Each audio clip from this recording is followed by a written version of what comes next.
नमस्कार प्यारे साथियों, स्वागत है आपका एक बार फिर से आप सभी का आपके अपने YouTube चैनल एक्सीलेंट गुरु पर। दोस्तों, मैं हूं राकेश सिहाग। हम जो पढ़ रहे थे बल के बारे में। पिछली जो क्लास हमने छोड़ी थी उसमें हमने पढ़ा था लास्ट बल, यानी लास्ट में जो टॉपिक पढ़ा था वो था हमारा बल, फोर्स। उससे पहले हमने चाल, वेग, त्वरण, दूरी, विस्थापन, ये हमने पढ़ लिया है। गति का हमारा टॉपिक चल रहा है, उसी को आगे आज कंटिन्यू करते हैं। आज का जो टॉपिक होगा वो मैंने जो पिछली क्लास में छोड़ा था बल, उसी को आगे कंटिन्यू करते हैं। बल में आज हम पढ़ेंगे बल के प्रकार। बल में क्या पढ़ेंगे? आज हम बल के प्रकार पढ़ेंगे। बल कितने प्रकार का होता है उसके बारे में चर्चा करेंगे। चलिए क्लास को शुरू करते हैं। मैंने कल आपको कुछ बताया था बल क्या है। मैंने आपको बताया था कि बल एक ऐसा गुण है जो किसी वस्तु की स्थिति में परिवर्तन कर सकता है, यानी किसी वस्तु में त्वरण उत्पन्न कर सकता है, किसी वस्तु में मंदन उत्पन्न कर सकता है। उसके बाद मैंने आपको फॉर्मूला बताया था बल का। बल का फॉर्मूला क्या होता है? बल बराबर होता है आपका द्रव्यमान गुणा विस्थापन। द्रव्यमान गुणा विस्थापन, ये मैंने आपको बल का फॉर्मूला बताया था, उसका मात्रक बताया था, उसकी विमा बताई थी। यहां तक हमने कर लिया है। तो आज हम जो पढ़ेंगे वो पढ़ेंगे बल के प्रकार। बल के प्रकार। वैसे एक बार फिर से मैं आपको पढ़ाऊंगा ये बल का टॉपिक। कब? थोड़ा सा आगे चल के, जब हम गति के नियम पढ़ेंगे तब मैं आपको बल दोबारा पढ़ाऊंगा, पूरा डिटेल से पढ़ाऊंगा। एक बार थोड़ी सी बेसिक जानकारी हम बल के बारे में प्राप्त कर लेते हैं, क्योंकि न्यूमेरिकल वगैरह आते हैं वो मिक्स होके आते हैं। बल हो गया, द्रव्यमान हो गया, विस्थापन हो गया, दूरी, समय, इन सभी से मिलकर के कार्य, इन सभी से मिलकर के मिक्स क्वेश्चन आते हैं आपके न्यूमेरिकल, तो उसमें ये काम आता है। इसलिए इसका फॉर्मूला वगैरह, इसका मात्रक वगैरह, इसकी विमा वगैरह हमें पता होनी चाहिए। तो मैंने बेसिक एक बार करवा दिया आपको। इसका जो एडवांस है वो मैं आपको एक बार फिर से करवाऊंगा 2-3 क्लास के बाद, ठीक है। तो बात करते हैं बल के प्रकार की। तो हमारी जो प्रकृति है, इस प्रकृति में मूल जो बल है ना, मूल बल, उनकी संख्या कितनी है? मूल बलों की जो संख्या है साथियों वो है 4। हमारी प्रकृति के अंदर, हमारे नेचर के अंदर जो मूल बल हैं उनकी संख्या कितनी है? उनकी संख्या है 4। अब वो 4 मूल बल कौन कौन से हैं? तो उसमें जो सबसे पहला जो बल आता है उसका नाम है गुरुत्वाकर्षण बल। गुरुत्वाकर्षण बल, जिसको हम ग्रेविटेशनल फोर्स भी कहते हैं। गुरुत्वाकर्षण बल जो पृथ्वी के द्वारा लगाया जाता है, यानी जैसे ये पेन है, इस पेन को मैं इस प्रकार से छोड़ता हूं तो ये नीचे जाता है, ऊपर की ओर नहीं जाता। क्यों जाता है? कारण क्या है? क्योंकि इस पेन के ऊपर पृथ्वी की सतह जो है ना, पृथ्वी एक बल लगा रही है, और उस बल को क्या कहा जाता है? उस बल को कहा जाता है गुरुत्वाकर्षण बल। यानी किसी पिंड पर या किसी वस्तु पर पृथ्वी के द्वारा लगाया गया बल क्या कहलाता है? गुरुत्वाकर्षण बल कहलाता है। और इसी को ही हम क्या कहते हैं? गुरुत्वीय बल के नाम से भी जानते हैं। क्लियर है? इसके बाद बात करते हैं हम किसकी? दूसरे की। दूसरा जो है वो है आपका दुर्बल अंतराण्विक बल। अंतराण्विक बल यानी अणुओं के बीच में जो बल लगता है, जैसे एक अणु ये है मान लो और एक अणु ये है, इसके बीच में जो बल लग रहा है दोनों अणुओं के बीच में, तो इसको कह देते हैं दुर्बल अंतराण्विक बल, यानी अणुओं के मध्य लगने वाला बल अंतराण्विक बल। उसके बाद जो तीसरा है साथियों वो है आपका विद्युत चुंबकीय बल। विद्युत चुंबकीय बल यह आपका तीसरा है। और इसके बाद में नेक्स्ट है आपका चौथा, वो है प्रबल नाभिकीय बल। प्रबल नाभिकीय बल यानी किसी भी पदार्थ या किसी भी अणु या किसी भी परमाणु के का जो नाभिक होता है उसके अंदर जो बल होता है उसको कहा जाता है नाभिकीय बल। जैसे प्रोटॉन होते हैं, नाभिक के अंदर क्या होता है? प्रोटॉन। ये आपका कोई मतलब केंद्र है किसी परमाणु का, और ये इसका नाभिक है, और इस नाभिक के अंदर प्रोटॉन पाए जाते हैं, बहुत सारे प्रोटॉन। तो इन प्रोटॉनों के मध्य आपस में जो बल लगता है उस बल को क्या कहा जाता है? नाभिकीय बल कहा जाता है। तो देखिए, अब बात आती है कि इनमें से सबसे मजबूत कौन सा है, सबसे दुर्बल कौन सा है? तो ये जो आपका गुरुत्वाकर्षण बल जो है ना, ये सबसे दुर्बल है। सबसे दुर्बल का मतलब सबसे कमजोर। सबसे दुर्बल आपका बल कौन सा है? गुरुत्वाकर्षण बल। और सबसे मजबूत कौन सा है? सबसे जो प्रबल है, जो सबसे मजबूत है, वो कौन सा है आपका? नाभिकीय बल। सबसे प्रबल तो आपका नाभिकीय बल हो गया, और सबसे कम कौन सा हो गया आपका गुरुत्वाकर्षण बल। इनका बढ़ता क्रम अगर हम पढ़ें तो सबसे कम ये हो गया, उसके बाद में थोड़ा सा ज्यादा ये हो गया, इससे थोड़ा ज्यादा ये विद्युत चुंबकीय बल हो गया, और विद्युत चुंबकीय बल से भी ज्यादा क्या हो गया आपका नाभिकीय बल। तो आपसे क्रम भी पूछा जा सकता है कि गुरुत्वाकर्षण बल, दुर्बल अंतराण्विक बल, विद्युत चुंबकीय बल और प्रबल नाभिकीय बल में इनका बढ़ता क्रम लिखो। तो इस प्रकार से आपको बढ़ता क्रम भी पूछा जा सकता है और घटता क्रम भी पूछा जा सकता है। तो मैंने आपको ये क्रम बढ़ते क्रम में आपको बता दिए, तो ये याद रखना है आपको। ठीक है, समझ में आया कुछ? बिल्कुल। अब हम बात करते हैं, देखो हमने ये पढ़ा कि प्रकृति के अंदर 4 बल हैं। मूल बल, वैसे बल बहुत सारे हैं, हमारे पेशियों के द्वारा लगने वाला पेशीय बल, घर्षण बल, है ना, बहुत सारे प्रकार के बल हैं। लेकिन मूल बल कितने हैं? 4 हैं, जो मैंने आपको बताए हैं। अब इनमें से कुछ बल तो ऐसे हैं जो संपर्क बल हैं, और कुछ असंपर्क बल हैं। 2 प्रकार और हम पढ़ सकते हैं, एक तो होता है आपका असंपर्क बल, एक होता है आपका असंपर्क बल, और दूसरा होता है आपका संपर्क बल। इन दोनों में अंतर क्या है? इन दोनों में अंतर क्या है? संपर्क बल यानी ऐसा बल जो किसी स्पर्श के माध्यम से उत्पन्न हो, ऐसा बल जो स्पर्श करने पर उत्पन्न होता है, ऐसा बल जो स्पर्श करने पर उत्पन्न होता है उसको हम कहते हैं स्पर्श बल। और ऐसा बल जो स्पर्श न करने पर भी उत्पन्न हो जाए, ऐसा बल जो स्पर्श न करने पर भी उत्पन्न हो जाए, उसे हम कह देते हैं असंपर्क बल। समझ में आई बात? जैसे मान लो मैं इस पेन को यहां से छोड़ता हूं, इसको यहां से छोड़ता हूं, तो ये नीचे की तरफ गिरता है, नीचे की तरफ गिरता है। इसका मतलब क्या है कि इस पेन के ऊपर पृथ्वी ने एक बल लगाया है। अब पृथ्वी तो नीचे है, पृथ्वी ने इसको संपर्क नहीं किया, लेकिन फिर भी इसके ऊपर बल लगाया पृथ्वी ने। इसका मतलब गुरुत्वाकर्षण बल जो लगाया वो एक प्रकार का असंपर्क बल हो गया, यानी बिना संपर्क के बल लग गया, उसे हम क्या कह देंगे? असंपर्क बल। इसी प्रकार से विद्युत चुंबकीय बल, यानी जैसे मान लो ये चुंबक है, इस चुंबक के पास में यहां पर लोहे की कोई वस्तु लेके आता हूं, तो ये चुंबक क्या करेगी? इस लोहे की वस्तु को दूर से अट्रैक्ट कर लेगी अपनी तरफ, यानी इसने संपर्क नहीं किया, फिर भी इसने इस लोहे की वस्तु पर क्या लगा दिया?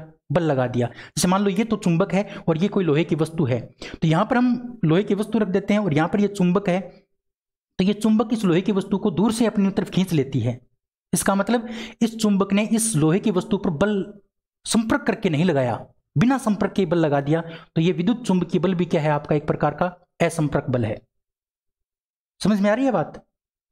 तो एक आपका हो गया गुरुत्वाकर्षण बल, गुरुत्वाकर्षण बल, यह आपका असंपर्क बल है। एक आपका विद्युत चुंबकीय बल, विद्युत चुंबकीय बल, तो यह भी आपका एक प्रकार का क्या है? विद्युत चुंबकीय बल भी असंपर्क बल है।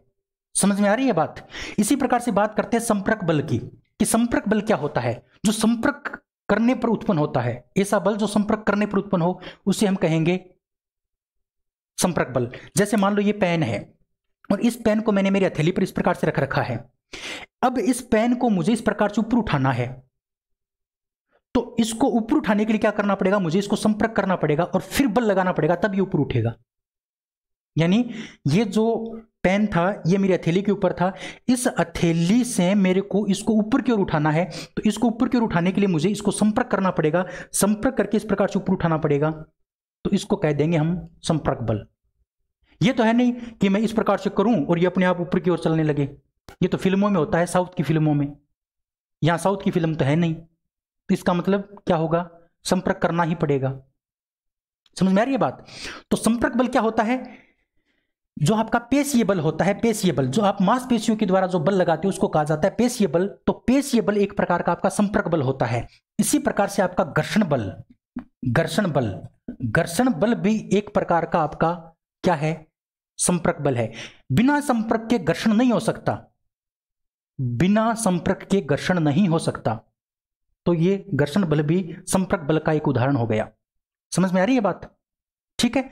अब ये कुछ मैंने आपको इंपॉर्टेंट बातें बताई हैं। अब कुछ बातें मैं आपको इस घर्षण बल के बारे में बताऊंगा, क्योंकि यहां से भी क्वेश्चन पूछ लिए जाते हैं।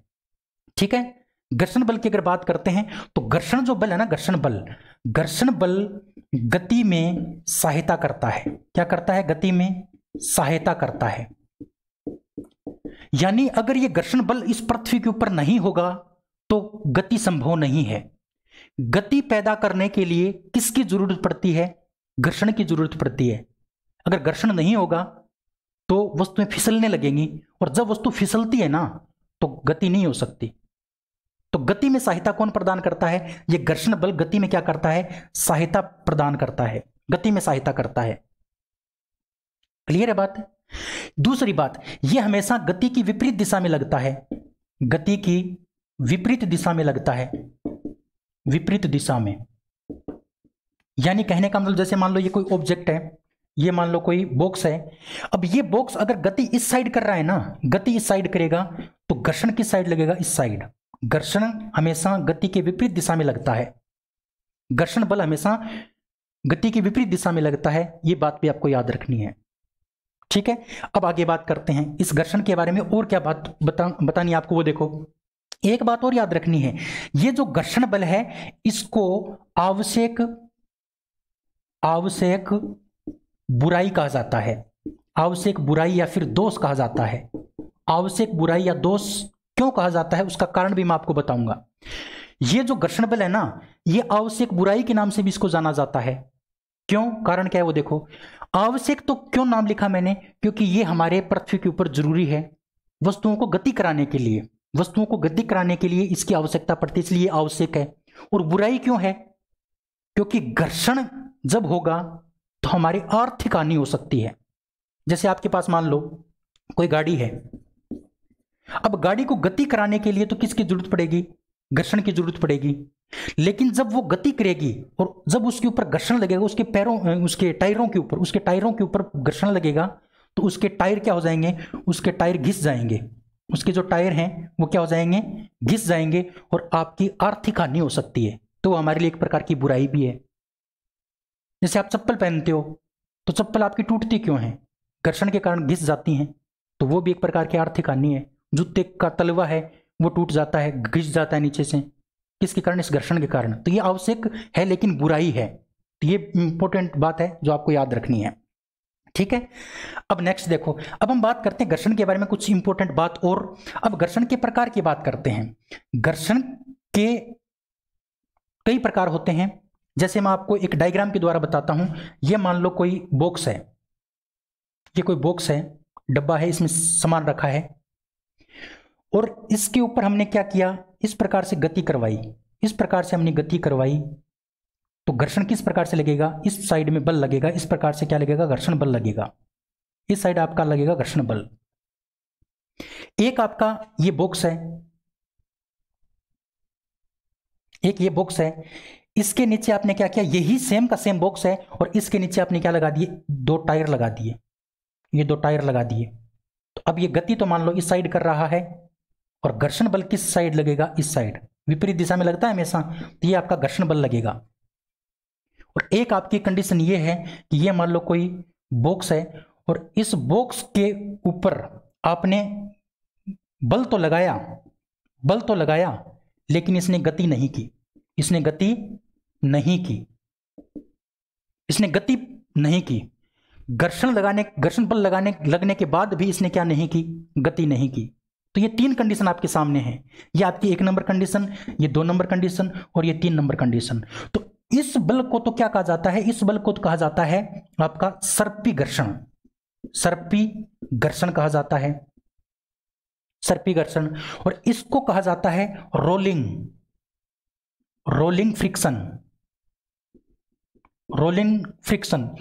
फ्रिक्शन का मतलब आपका रोलिंग का मतलब होता है लोटनिक घर्षण।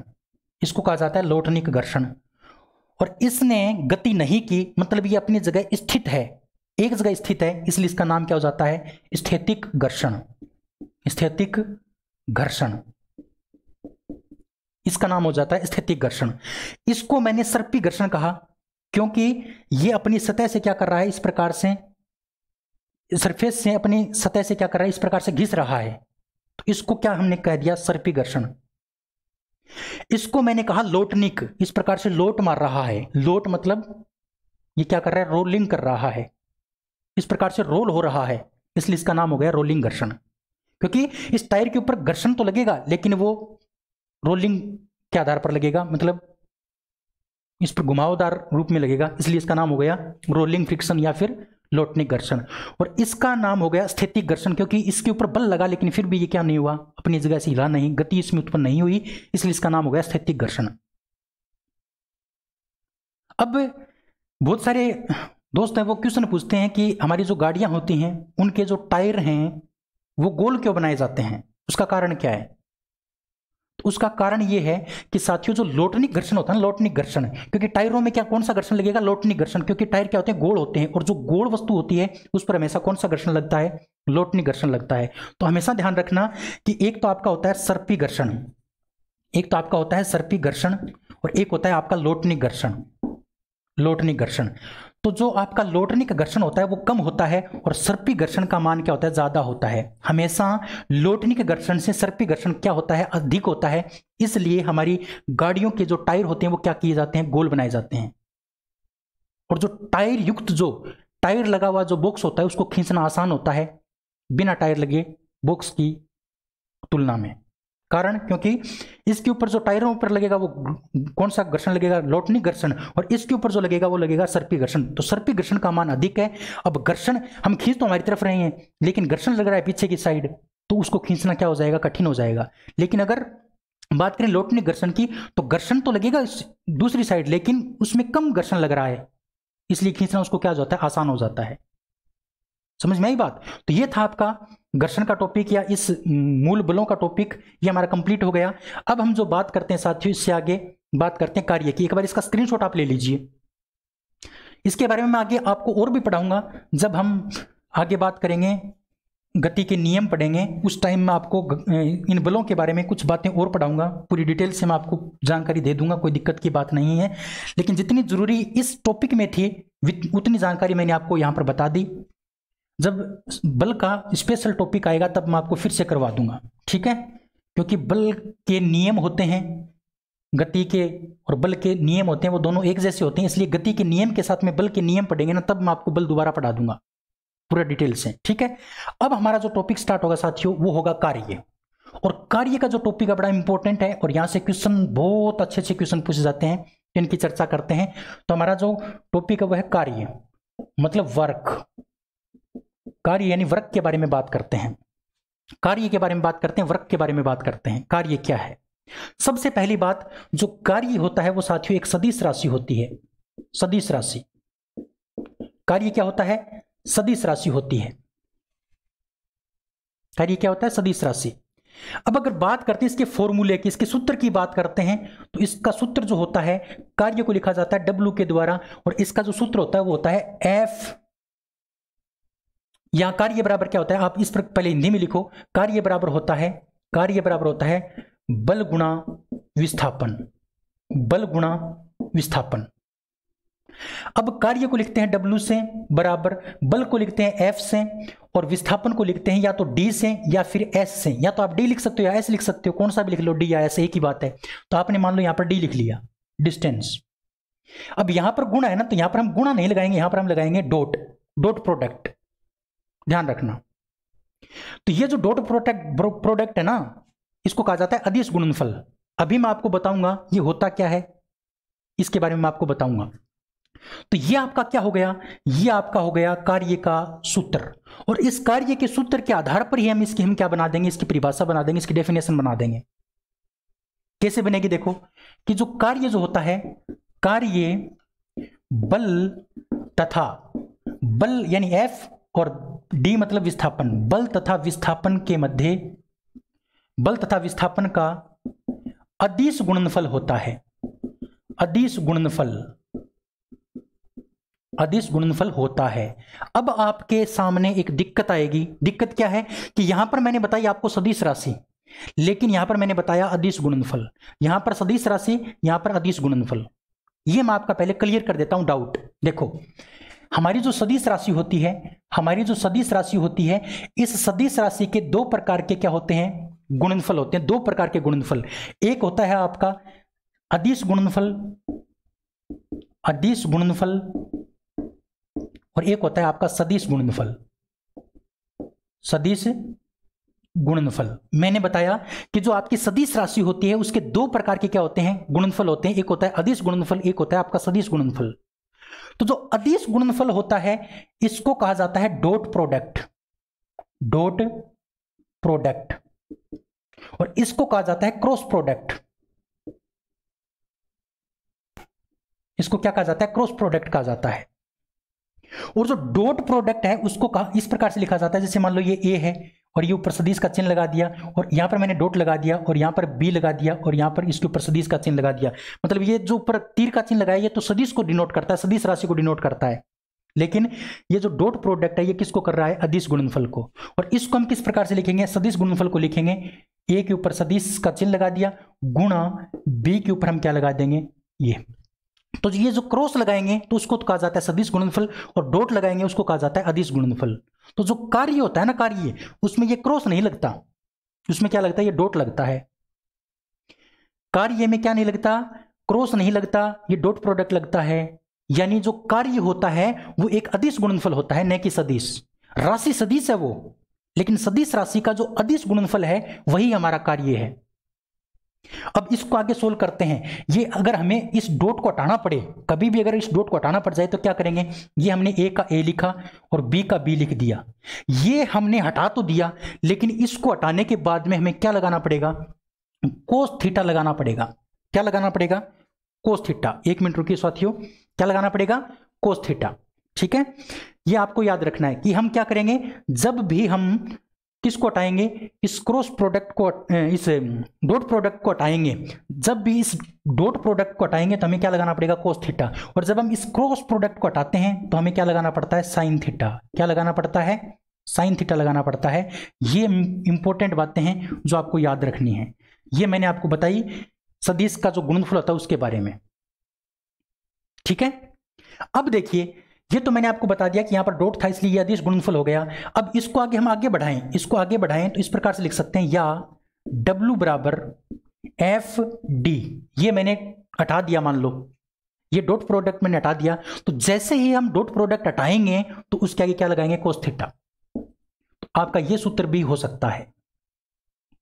जब एफ और डी के मध्य कोई कोण बनेगा तो हम ये सूत्र काम में ले लेंगे, और जब कोण नहीं बनेगा तब हम ये सूत्र काम में ले लेंगे। लेकिन आपको सिर्फ ये सूत्र याद रखना है और ये भी याद रख सकते हो। समझ में आ गई बात। चलिए अब हम इससे आगे बात करते हैं। अब हम इससे आगे बात करते हैं कि हमने ये तो पढ़ लिया कि इसका सूत्र क्या होता है, ये किस प्रकार की राशि है। उसके बाद हमने पढ़ा कि जो आपका कार्य होता है वो एक सदिश राशि है, लेकिन ये सदिश राशि का क्या होता है, एक प्रकार का अदिश गुणनफल होता है। किस किस का, बल और विस्थापन का अदिश गुणनफल होता है। ये बात भी हमने पढ़ ली। अब हमें साथियों जो पढ़ना है वो इंपॉर्टेंट बात पढ़नी है कि जो कार्य है उसकी निर्भरता, कार्य की निर्भरता। क्वेश्चन आपसे पूछ सकता है कि कार्य जो होता है, वर्क जो होता है, वो किस किस के ऊपर निर्भर करता है, कार्य किस किस चीज के ऊपर निर्भर करता है। तो देखो, कार्य एक तो करता है इस बल के ऊपर। यहां पर जो F है, इस F का मतलब क्या हो जाएगा, बल। इस D का मतलब क्या हो जाएगा, इस D का मतलब हो जाएगा विस्थापन, और इस थीटा का मतलब हो जाएगा कोण। तो आपका जो कार्य होता है वो बल, विस्थापन तथा बल व विस्थापन के मध्य बनने वाले कोण पर निर्भर करता है। यानी हमारा जो बल होगा, ये जो हमारा कार्य होगा, ये एक तो बल के ऊपर निर्भर करेगा, एक विस्थापन पर निर्भर करेगा, और एक इन दोनों के बीच में जो कोण बनेगा उस कोण के ऊपर भी क्या करेगा, निर्भर करेगा। ये क्वेश्चन 2-3 बार पूछ लिया गया है, इसलिए मैंने यहां पर आपको बताना जरूरी समझा। ठीक है, तो अब इसका स्क्रीनशॉट आप ले लीजिए, फिर हम आगे बढ़ते हैं, नेक्स्ट बात करते हैं कुछ इंपॉर्टेंट बात जहां से क्वेश्चन बहुत ज्यादा पूछे जाते हैं, वही मैं आपको बात बताऊंगा। स्क्रीनशॉट आपने इसका ले लिया होगा। अब हम कुछ इंपॉर्टेंट केस पढ़ते हैं, कुछ इंपॉर्टेंट फैक्ट पढ़ते हैं जहां से क्वेश्चन बहुत ज्यादा पूछे जाते हैं। समझना अच्छे से। जो हमारा कार्य होता है, कार्य वो धनात्मक भी हो सकता है, हमारा कार्य ऋणात्मक भी हो सकता है, हमारा कार्य शून्य भी हो सकता है। अब कब धनात्मक होता है, कब ऋणात्मक होता है और कब शून्य होता है, इसकी बात करते हैं। तो केस नंबर 1, केस नंबर 1, धनात्मक कार्य। धनात्मक कार्य कि कार्य धनात्मक कब कब हो सकता है, कौन कौन सी पॉसिबिलिटी ऐसी हैं जहां पर कार्य आपका धनात्मक होगा, तो वही बात हम करेंगे। तो सबसे पहला 1 नंबर जब बल व विस्थापन, जब बल व विस्थापन एक दिशा में हो या फिर समानांतर हो। एक दिशा का मतलब होता है समानांतर, यानी बल भी इसी दिशा में और आपका विस्थापन भी इसी दिशा में, दोनों सेम दिशा में हैं, यानी दोनों समांतर हैं, तो आपका कार्य क्या होगा, धनात्मक होगा। कार्य धनात्मक कब होगा, जब बल और विस्थापन एक ही दिशा में हो, यानी समांतर हो। बल और विस्थापन एक दूसरे के समांतर हैं, तो किया गया कार्य हमेशा क्या होगा, धनात्मक होगा। कैसे, वो समझना। देखो, मान लो ये कोई बॉक्स है, और इसके ऊपर आपने पीछे से बल लगाया और इसने गति इस साइड कर दी, यानी इसमें विस्थापन इस साइड पैदा हो गया। इस बॉक्स के ऊपर, ये कोई बॉक्स था, इस बॉक्स के ऊपर पीछे से आपने बल लगाया तो ये आगे की ओर विस्थापित हो गया। पीछे से बल लगाया, आगे की ओर विस्थापित हो गया, मतलब जिस दिशा से आपने बल लगाया उसी दिशा में क्या हो गया, विस्थापन। तो दोनों की दिशा क्या हो गई, समान। कहने का मतलब यहां पर जो आपका थीटा का जो मान होगा वो क्या होगा, 0 डिग्री। कैसे, इसी दिशा में आपका बल, इसी दिशा में विस्थापन, तो ये मान लो विस्थापन है और ये मान लो बल है, तो बल और विस्थापन के बीच में कोण कितने डिग्री का बना, 0 डिग्री का। समझ में आई ये बात। अब कैसे करेंगे प्रूफ, इसको देखो। हमें पता है कि सूर्य, हमारा जो कार्य है उसका सूत्र क्या होता है, कार्य का जो फॉर्मूला होता है वो होता है W बराबर एफ डी कोस थीटा, ये हमने पढ़ा है। तो W बराबर F का मान F आ गया, D का D आ गया और कोस का कोस आ गया, और थीटा का मान यहां पर कितना है, 0 डिग्री। W बराबर एफ डी, क्योंकि कोस 0 डिग्री का मान हमेशा क्या होता है, 1 होता है, और 1 को गुणा आप करोगे एफ डी से तो क्या आएगा, एफ डी आएगा। अब देखो, ये जो एफ और डी का जो मान आएगा वो हमेशा क्या आएगा, प्लस का आएगा। समझ में आ रही है बात। तो हमेशा याद रखना कि जब बल और विस्थापन एक दिशा में होते हैं, समांतर होते हैं, तो किया गया कार्य क्या होता है, धनात्मक होता है। समझ में आ गई बात, ठीक है। अब दूसरी बात करते हैं हम, 2 नंबर। दूसरी बात देखना, समझना अच्छे से। दूसरी आपको क्या याद रखनी है, दूसरा जो आपको साथियों याद रखना है वो याद रखना है कि जब कोई वस्तु या कोई पिंड, जब किसी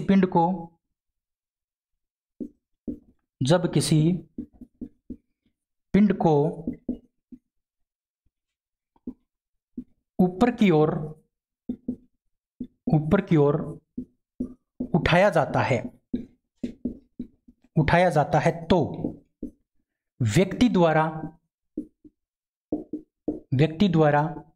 किया गया कार्य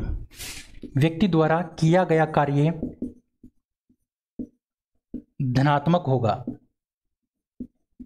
व्यक्ति द्वारा किया गया कार्य धनात्मक होगा। समझना इस बात को। जैसे मान लो ये पेन है और इस पेन को मैं उठाऊंगा ऊपर की ओर, तो मैंने इस प्रकार से उठाया ऊपर की ओर, तो समझना ये मेरे इस हाथ ने एक बल लगाया है, तो वो बल भी ऊपर की ओर लग रहा है और इसने गति भी किस साइड की है, ऊपर की ओर, यानी इसमें विस्थापन भी ऊपर की ओर है और गति भी ऊपर की ओर है, विस्थापन भी ऊपर की ओर है और बल भी ऊपर की ओर है। ये हम हाथ में जो पेशीय बल था, उस बल की जो दिशा थी वो ऊपर की ओर थी, और इसने विस्थापन भी किस तरफ किया, ऊपर की ओर, मतलब विस्थापन और आपका जो बल था उसकी दिशा समान हो गई। इसलिए इस व्यक्ति के द्वारा जो किया गया कार्य था वो क्या हो गया, धनात्मक हो गया, क्योंकि जब दिशा एक होती है तो किया गया कार्य क्या होता है, धनात्मक होता है, जो मैंने आपको ऊपर प्रूफ करके दिखाया है। समझ में आई ये बात कि जब किसी वस्तु को ऊपर की ओर उठाया जाता है तो व्यक्ति के द्वारा जो किया गया कार्य होगा वो क्या होगा, धनात्मक होगा। क्यों होगा, क्योंकि वस्तु की जो विस्थापन की जो दिशा है और जो बल की दिशा है वो दोनों समान है, और समान दिशा में जो कोण बनता है वो 0 डिग्री का बनता है, और कोण 0 डिग्री का बनेगा तो आपका मान क्या आएगा, प्लस का आएगा, धनात्मक आएगा। लेकिन इंपॉर्टेंट बात आपको नोट में याद रखनी है, नोट में क्या, कि जब किसी वस्तु को ऊपर की ओर उठाया जाता है तो व्यक्ति के द्वारा किया गया कार्य तो क्या होगा, धनात्मक होगा। लेकिन गुरुत्वीय बल द्वारा, गुरुत्वीय बल यानी गुरुत्वाकर्षण बल द्वारा किया गया कार्य ऋणात्मक होगा। किया गया कार्य क्या होगा, ऋणात्मक होगा। ये क्या बता दिया मैंने, ये बड़ी इंपॉर्टेंट बात है। अभी अभी मैंने बताया कि जब कोई व्यक्ति किसी वस्तु को ऊपर की ओर उठाता है तो उस व्यक्ति के द्वारा किया गया कार्य तो क्या हो जाएगा, धनात्मक। क्यों? क्योंकि व्यक्ति ने जो बल लगाया था वो ऊपर की ओर लगाया था और विस्थापन भी ऊपर की ओर हुआ, तो कोण 0 डिग्री का बना। लेकिन क्या याद रखना है कि ये जो गुरुत्वाकर्षण, जो गुरुत्वीय बल होता है ना, इसके द्वारा किया गया कार्य अगर आपको पूछ लिया जाए, इस गुरुत्वीय बल या फिर गुरुत्वाकर्षण बल के द्वारा किया गया कार्य अगर आपको पूछ लिया जाए, तो आपका उत्तर क्या होगा, ऋणात्मक। क्यों? कारण क्या है? जैसे मैं इस वस्तु को ऊपर की ओर उठाऊंगा तो व्यक्ति ने तो बल ऊपर की ओर लगाया, इसलिए किया गया कार्य धनात्मक हो गया। लेकिन इस वस्तु पर गुरुत्वाकर्षण बल किस साइड लगा है, नीचे की ओर, क्योंकि गुरुत्वाकर्षण बल हमेशा पृथ्वी के द्वारा लगाया जाता है और पृथ्वी उसको नीचे की ओर खींचेगी। तो गुरुत्वाकर्षण बल के द्वारा किया गया कार्य तो क्या हो गया, ऋणात्मक। क्यों? क्योंकि नीचे की ओर खींचेगी। सोचो, पृथ्वी ने नीचे की ओर खींचा और वस्तु ऊपर की ओर जा रही है, तो विस्थापन तो ऊपर की ओर है और बल नीचे की ओर। विस्थापन ऊपर की ओर, बल नीचे की ओर, मतलब बल और विस्थापन एक दूसरे के विपरीत हो गए। जब समान दिशा में होते हैं, इस प्रकार से समान दिशा में, तो कोण कितने डिग्री का बनता है, 0 डिग्री का। जब ये दोनों क्या होते हैं, इस प्रकार से समान दिशा में होते हैं, तो कोण बनता है आपका 0 डिग्री का। लेकिन जब विपरीत दिशा में हो जाए, यानी वस्तु तो आपकी ऊपर की ओर जाए और बल आपका नीचे की ओर लगे, तो इन दोनों के बीच में जो कोण बनेगा वो कितने डिग्री का बनेगा, 180 डिग्री का। कितने डिग्री का, 180 डिग्री का। और कोस 180 डिग्री का जो मान होता है ना, कोस 180 डिग्री का मान वो होता है आपका -1। कोस 0 डिग्री का मान प्लस का 1 और कोस 180 डिग्री का मान माइनस का 1। अब सोच के देखो, इस थीटा की जगह मैं कितना लिख देता हूं, 180 लिख देता हूं। मैंने इस थीटा की जगह क्या लिख दिया, ये तो 0 था, मैंने मान लो कोस थीटा की जगह लिख दिया 180।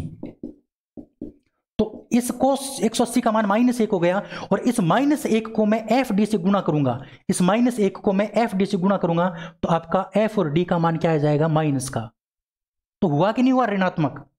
तो जब विपरीत दिशा में होंगे, जब बल और विस्थापन दोनों विपरीत दिशा में होंगे, तो 180 डिग्री का कोण बनने के कारण ऋणात्मक हो जाता है कार्य, और जब समान दिशा में होते हैं तो 0 डिग्री का कोण बनने के कारण क्या हो जाता है, धनात्मक कार्य हो जाता है। समझ में आई कि नहीं आई?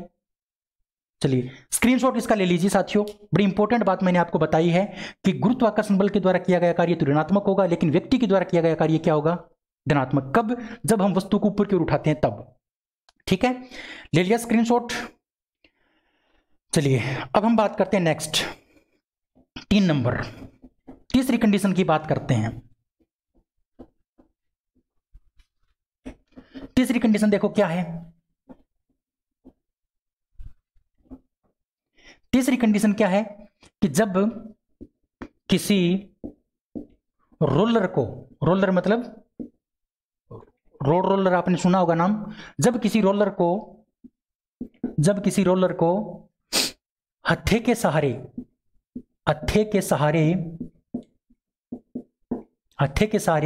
क्षैतिज के साथ न्यून कोण पर खींचा जाए तो किया गया कार्य क्या होगा, धनात्मक। किया गया कार्य क्या हो जाएगा, धनात्मक। समझना क्यों होगा धनात्मक। मैंने क्या बताया कि ये मान लो कोई आपका रोड रोलर है और इस रोड रोलर के ऊपर आपने इस प्रकार से एक हत्था लगा रखा है, हत्था, और इस हत्थे को पकड़कर एक व्यक्ति इसको खींच रहा है। इस हत्थे को पकड़कर व्यक्ति खींच रहा है इस प्रकार से, तो वो बल भी अपनी तरफ लगा रहा है, और जब वो बल अपनी तरफ लगाएगा तो वो जो रोलर है ना, वो अपनी दिशा में ही इसी साइड क्या होगा, गति करेगा, इसी साइड वो विस्थापित हो जाएगा। मतलब बल भी क्या है, इस दिशा में है, और आपका जो वो विस्थापन है वो भी इसी दिशा में है, लेकिन वो न्यून कोण पर है। न्यून कोण का मतलब होता है 90 डिग्री से कम।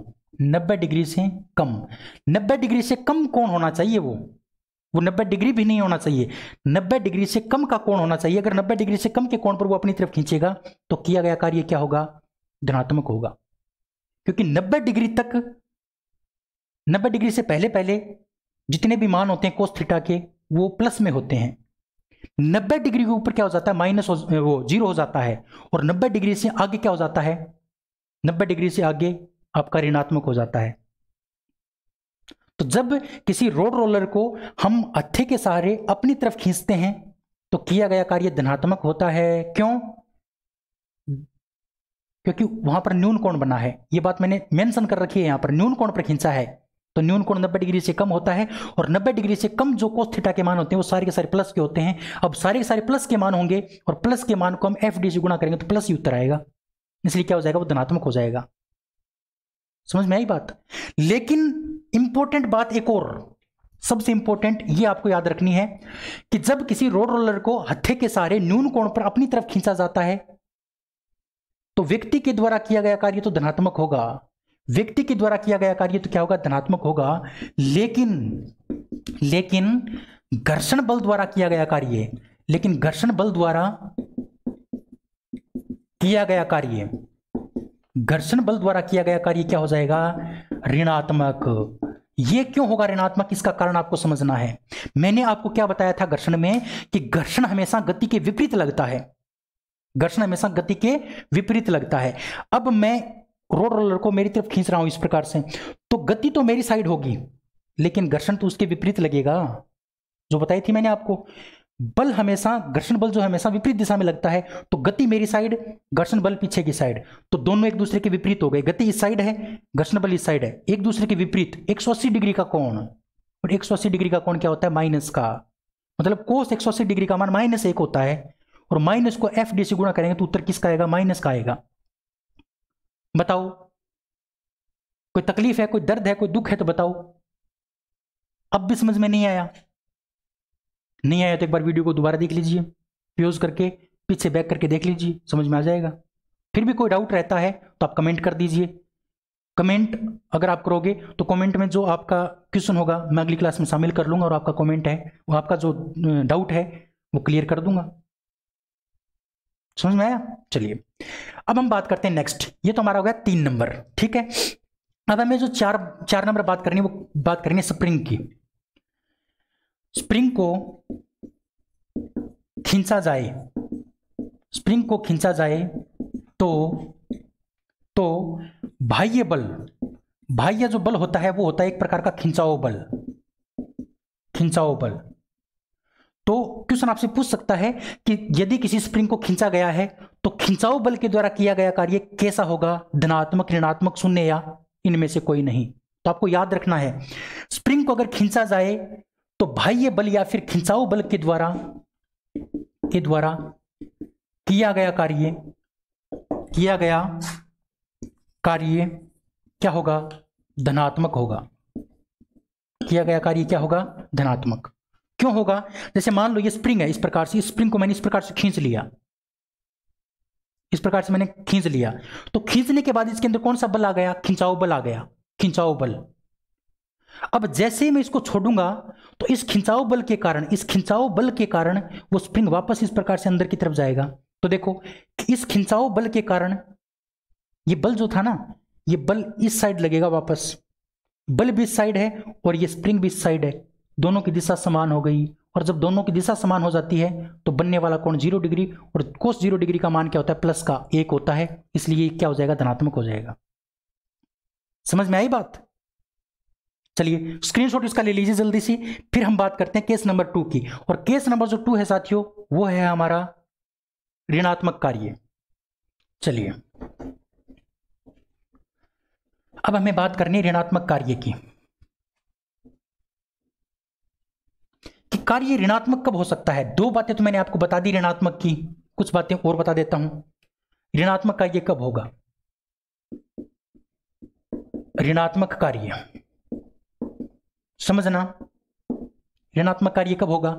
1 नंबर, जब बल व विस्थापन विपरीत दिशा में हो, जब बल और विस्थापन दोनों विपरीत दिशा में होंगे तो किया गया कार्य आपका क्या होगा, ऋणात्मक होगा। क्यों होगा, कारण मैंने आपको बता दिया, विपरीत दिशा में होंगे तो दोनों के बीच में 180 डिग्री का कोण बनेगा, और 180 डिग्री का कोण बनेगा यानी जो थीटा बनेगा वो कितना बनेगा, 180 डिग्री। तो W बराबर एफ डी कोस 180 डिग्री, और W का मान एफ डी और कोस 180 डिग्री का मान होता है -1। अब -1 को आप एफ डी से गुणा करोगे तो क्या बनेगा, माइनस का एफ डी। तो ये क्या आ गया, आपका ऋणात्मक कार्य आ गया। क्लियर है बात। दूसरी बात कि जब किसी वस्तु को खुरदरी सतह पर खींचा जाए, खुरदरी सतह पर खिसकाया जाए तो घर्षण बल के द्वारा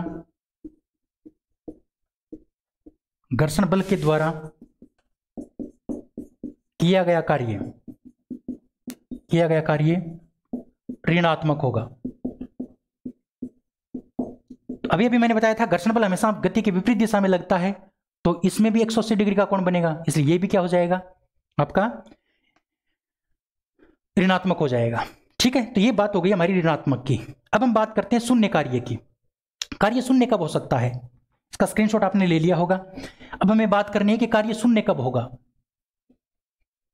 कार्य शून्य कब होगा, इसकी बात करते हैं। केस नंबर 3, शून्य कार्य शून्य कब होगा। 1 नंबर कंडीशन, जब बल व विस्थापन लंबवत हों। जब बल व विस्थापन दोनों एक दूसरे के लंबवत होते हैं तो जो आपका कार्य होगा उसका मान शून्य होगा। लंबवत होगा, लंबवत का मतलब 90 डिग्री, थीटा का मान 90 डिग्री। तो देखो W बराबर एफ डी कोस थीटा की जगह 90 डिग्री, W बराबर एफ डी कोस 90 डिग्री का मान होता है 0, और अगर आप 0 को गुणा करोगे एफ डी से तो W का मान क्या आ जाएगा, 0 यानी शून्य। तो जब बल और विस्थापन एक दूसरे के लंबवत होते हैं तो किया गया कार्य क्या होता है, किया गया कार्य आपका शून्य होता है। क्लियर है बात। क्यों, क्योंकि कोण कितने डिग्री का बनता है, 90 डिग्री का। दूसरी बात, कोई कुल्ली सिर पर बोझा लिए प्लेटफॉर्म पर चलता है तो कुल्ली द्वारा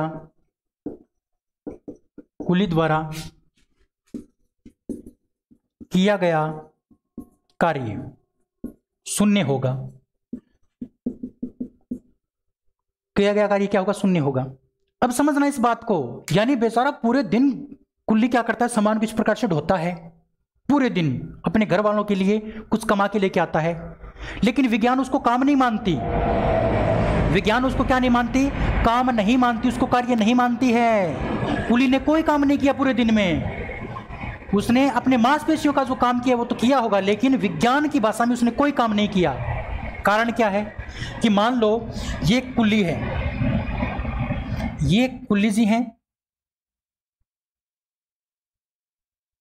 ये कुल्ली हैं, इसने सर के ऊपर क्या रख रखा है, बोझ रख रखा है, भार रख रखा है, और इस प्रकार से पकड़ रखा है इसको। तो इस भाई साहब ने जो अपने सर के ऊपर जो बोझ रख रखा है ना, वो एक प्रकार का भार है, और भार भी एक प्रकार का बल होता है, क्योंकि मैं मेरे सर के ऊपर कुछ भार रखूंगा तो वो भार जो है ना वो बल लगाएगा मेरे सर के ऊपर, नीचे की साइड बल लगाएगा।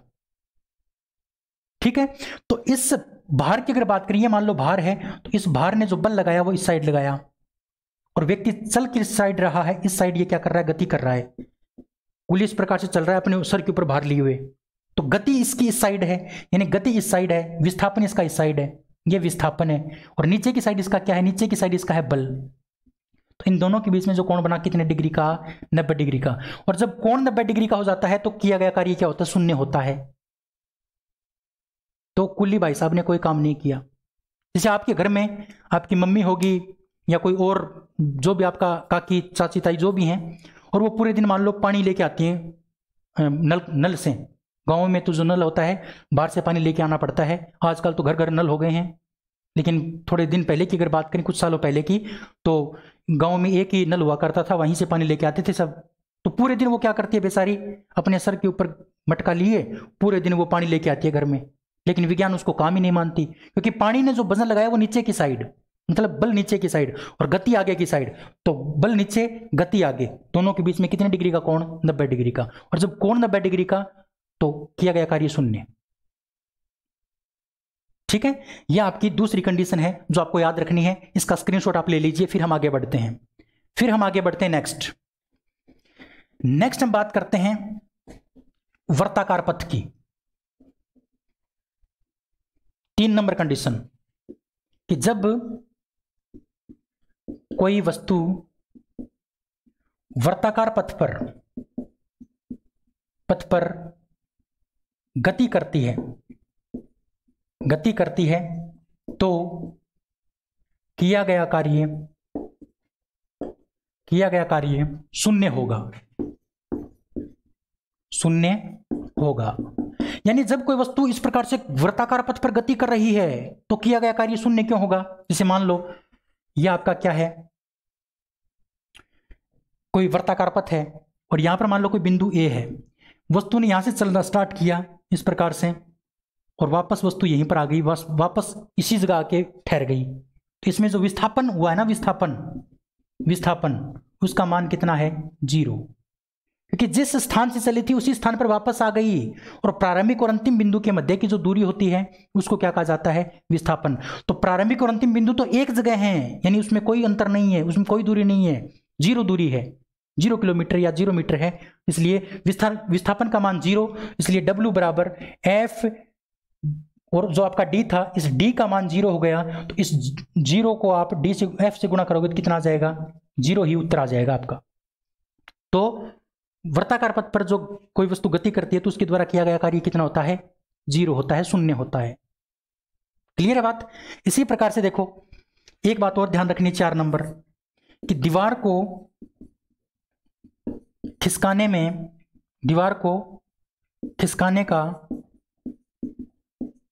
का असफल प्रयास किया जाए तो कार्य क्या होगा, शून्य। यानी आपने क्या किया, एक दीवार है और उस दीवार को आपने खिसकाने का प्रयास किया, लेकिन वो खिसकी नहीं, यानी वो आपका प्रयास क्या हो गया, असफल हो गया। तो असफल जब आपने प्रयास किया, दीवार खिसकी नहीं, तो विस्थापन तो उसमें हुआ ही नहीं। और जब विस्थापन नहीं होगा तो विस्थापन शून्य है। इसका मतलब D का मान शून्य, तो W का मान भी शून्य, किया गया कार्य क्या हो जाएगा, शून्य। इसका मतलब यह हुआ कि कार्य जो है ना, कार्य वो धनात्मक भी हो सकता है, वो ऋणात्मक भी हो सकता है, और वो शून्य भी हो सकता है। यह बात आपको याद रखनी है कि किया गया कार्य धनात्मक, ऋणात्मक व शून्य तीनों प्रकार का होता है। ये इंपॉर्टेंट बातें थी कार्य के बारे में जो मैंने आपको बताई। स्क्रीनशॉट इसका ले लीजिए, फिर मैं आपको एक क्वेश्चन करवाता हूं और उस क्वेश्चन का आंसर आपको देना है। चलिए, ले लिया इसका स्क्रीनशॉट। अब एक क्वेश्चन मैं आपके सामने लिखूंगा अभी और उसका आंसर आपको देना है। समझना, क्वेश्चन है कि 3 मीटर त्रिज्या के वर्ताकार पथ पर 2 कूलाम आवेश को 10 कूलाम आवेश के एक अन्य आवेश तक ले जाने में किया गया कार्य। Option number A 60 joule, option number B 120 joule, option number C 0, option number D none of these. ये आपका क्वेश्चन है, इसका आंसर आपको देना है। चलिए कीजिए कोशिश इसके आंसर की, इसका उत्तर क्या होगा। अरे साला ये तो फिर की ले रहा है ये क्वेश्चन, कंफ्यूज कर दिया होगा आपको। देखो 2 कूलम, 10 कूलम, 3 मीटर, बहुत सारे आंकड़े इसमें दे रखे हैं, बहुत सारे आंकड़े दे रखे हैं, लेकिन ये आंकड़े कोई काम नहीं आते साथियों। क्यों? क्योंकि इसमें वर्ताकार पथ नाम आ गया, वर्ताकार पथ, वर्ताकार पथ, वर्ताकार पथ। और अभी अभी मैंने आपको बताया था कि वर्ताकार पथ में किया गया कार्य शून्य होता है, क्योंकि उसमें विस्थापन होता ही नहीं है, विस्थापन उसमें है ही नहीं, किया गया कार्य शून्य हो जाएगा। इसका उत्तर ये। अब जो ज्यादा इंटेलिजेंट होगा, जो ज्यादा दिमाग लगाएगा, वो 2 कूलम आवेश को 2 को 10 से गुणा करेगा, 3 का भाग देगा, 3 को 2 से गुणा करेगा, 10 का भाग देगा, कुछ ना कुछ करके वो 60 या 120 लेके आएगा, वो कुछ ना कुछ करके। लेकिन दोनों ही गलत हैं, उत्तर आपका क्या शून्य है। क्योंकि जो ज्यादा इंटेलिजेंट है वो क्या सोचेगा, नहीं नहीं उत्तर इन दोनों में से है, और वो अपना दिमाग लगा कर उसका उत्तर 60 या 120 ले भी आएगा, या तो 60 लेके आएगा या 120 लेके आएगा, और उसका गलत माना जाएगा, तो उत्तर इसका क्या होगा, शून्य। ठीक है, चलिए ये आपका क्वेश्चन था। अब मैं आपको बताता हूं नेक्स्ट, कार्य के मात्रक, कार्य के मात्रक, कार्य के मात्रक। देखो अभी भी मैंने बताया था आपको कार्य का सूत्र क्या होता है। कार्य का सूत्र होता है बल गुणा विस्थापन, बल गुणा विस्थापन। तो देखो बल और विस्थापन का जो मात्रक होगा, उन दोनों का जो गुणनफल है वही आपका क्या हो जाएगा, कार्य का मात्रक हो जाएगा। तो बल का मात्रक क्या होता है, बल का मात्रक होता है न्यूटन, और विस्थापन का मात्रक होता है मीटर।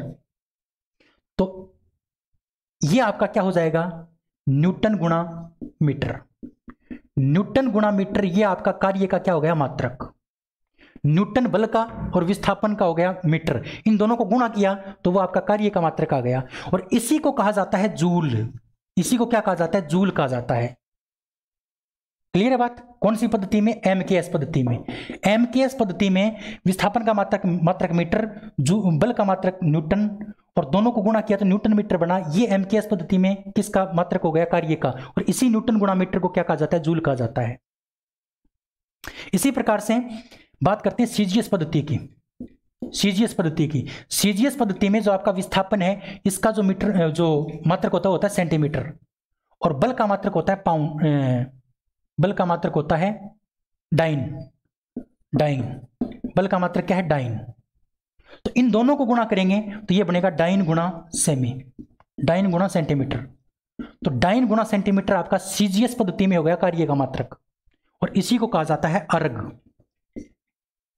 एक होती है आपकी एफपीएस पद्धति। एफपीएस पद्धति के अंदर, एफपीएस पद्धति में जो विस्थापन है, विस्थापन का जो मात्रक है, विस्थापन का मात्रक एफपीएस पद्धति में, एफपीएस पद्धति में विस्थापन का जो मात्रक है वो है साथियों, एफपीएस पद्धति में है विस्थापन मीटर सेंटीमीटर फुट, हाँ फुट, फुट। और इस बल का जो एफपीएस पद्धति में जो मात्रक होता है वो होता है पाउंडल, पाउंडल। तो कहने का मतलब पाउंडल गुणा या फुट पाउंडल, फुट पाउंडल भी इसको बोल देते हैं, फुट पाउंडल। तो जो फुट पाउंडल है ये आपका क्या हो गया, एफपीएस पद्धति में कार्य का मात्रक हो गया। तो कार्य के 3 मात्रक हैं, एमकेएस पद्धति में न्यूटन गुणा मीटर, सीजीएस पद्धति में डाइन गुणा सेंटीमीटर, और एफपीएस पद्धति में फुट पाउंडल। न्यूटन गुणा मीटर को जूल कहा जाता है, डाइन गुणा सेमी को क्या कहा जाता है, अर्ग कहा जाता है, और इसका कोई नाम नहीं है। एक बात और याद रखनी है, 1 जूल बराबर 10 की घात 7 अर्ग होते हैं, या फिर 1 अर्ग बराबर 1/10 की घात 7 जूल, या इस प्रकार से लिख सकते हो 10 की घात -7 जूल। तो ये आंकड़ा भी आपको याद रखना है, जो आपके एग्जाम की दृष्टि से बड़ा इंपॉर्टेंट है। ठीक है, तो इसका स्क्रीनशॉट आप ले लीजिए। उम्मीद करता हूं आपको ये समझ में आया होगा। क्लास थोड़ी बड़ी हो गई, लेकिन साथियों ये टॉपिक करवाना जरूरी था, इसलिए मैंने एक साथ करवा दिया कार्य का टॉपिक। ये कार्य का टॉपिक हमारा कंप्लीट हो गया। इसके बाद जो हम पढ़ेंगे वो पढ़ेंगे शक्ति, उसके बाद ऊर्जा, फिर गति के समीकरण, गति के नियम वगैरह सारे पढ़ लेंगे। बल को दोबारा पढ़ेंगे, क्योंकि बल के जो नियम हैं वो भी हमें गति के साथ में पढ़ने हैं। तो उम्मीद करता हूं समझ में आया होगा, और यहाँ से क्वेश्चन बाहर जाने की संभावना बहुत कम है, क्योंकि मैंने अच्छा कंटेंट आपको देने की कोशिश की है, भरपूर मेहनत करके ये कंटेंट आपके लिए तैयार किया है। इसकी थोड़ी सी कदर कीजिए और अपने दोस्तों तक इस वीडियो को फैला दीजिए, जिससे कि थोड़ा पढ़ाने में मोटिवेशन मिले और अपने अच्छे से नोट्स बना के चलिए। उम्मीद करता हूँ आपको मेरी क्लास से कुछ फ़ायदा हो रहा होगा, और भी मैं बेहतर कोशिश करूँगा कि आपको अच्छा कंटेंट दे पाऊँ। तो आज की इस क्लास में इतना ही, कल फिर मिलते हैं, तब तक के लिए जय हिंद, जय Bharat, thank you, bye bye.